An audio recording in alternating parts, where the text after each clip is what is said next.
ഇങ്ങനെയൊന്നും ചിന്തിക്കാൻ പോലും പറ്റാത്ത രീതിയിലുള്ള സംഭവങ്ങളാണ് നമ്മുടെ സമൂഹത്തിൽ കറൻറ്റ്ലി ഇപ്പോൾ നടന്നുകൊണ്ടിരിക്കുന്നത്.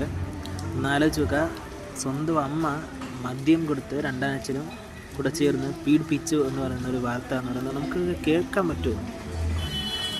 കേൾക്കുമ്പോഴേ നമുക്ക് വല്ലാതാവുന്നുണ്ട്. അപ്പോൾ അവരുടെ അവസ്ഥ, പെൺകുട്ടിയുടെ അവസ്ഥ ഒന്ന് ആലോചിച്ച് നോക്കാം. 180 വർഷം അവർക്ക് തടവ് കൊടുക്കുന്നെന്ന് പറയുന്നുണ്ട്, ശിക്ഷ കൊടുക്കുന്നുണ്ടെന്ന് പറയുന്നുണ്ട്.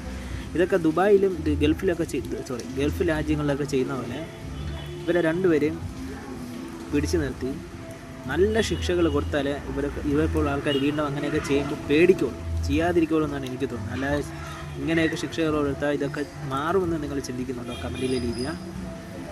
എന്താണെങ്കിലും എല്ലാ മനുഷ്യരും ആൾമോസ്റ്റ് ഇപ്പോൾ ലോകം മൊത്തം ഭ്രാന്ത് പിടിച്ചാണ് പോയിക്കൊണ്ടിരിക്കുന്നത്. ഒരു സൈഡിൽ പട്ടി, ഒരു സൈഡിൽ പന്നി, ഒരു സൈഡിൽ കുരങ്ങൻ, ഒരു സൈഡിൽ ആന, എല്ലാത്തിനും ഇങ്ങനെ കൊന്നു തീർത്തുകൊണ്ടിരിക്കണം. അതിൻ്റെ ഇടയിൽ മനുഷ്യന്മാരെ കൊല്ലുന്നുണ്ട്. എന്ത് ലോകമാണ് ഗൈസ്.